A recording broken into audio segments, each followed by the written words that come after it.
నమస్కారం ఘంటారావానికి స్వాగతం. ముందుగా ప్రధాన అంశాలు. రాష్ట్రంలో పారిశ్రామిక అభివృద్ధికి ప్రత్యేక టాస్క్ ఫోర్స్ ఏర్పాటు. జీఎల్సీలో భాగస్వామిగా ఉండేందుకు టాటా అంగీకరించిందన్న సీఎం. వైసీపీ పాలనలో ఎక్సైజ్, మైనింగ్ శాఖల్లో 50,000 కోట్ల దోపిడీ. విచారణకు రాకుండా అధికారులు పారిపోతున్నారన్న కొల్లు రవీంద్ర.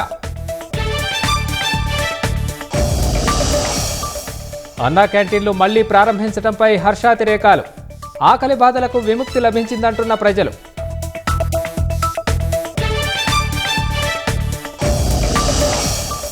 కోల్కతా హత్యాచార ఘటనపై కేంద్రం కీలక నిర్ణయం. వైద్య సిబ్బందిపై దాడి జరిగిన 6 గంటల్లోపే కేసు పెట్టాలని ఆదేశం.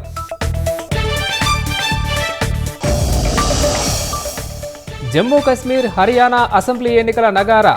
2 రాష్ట్రాల్లో అక్టోబర్ 4న ఓట్ల లెక్కింపు.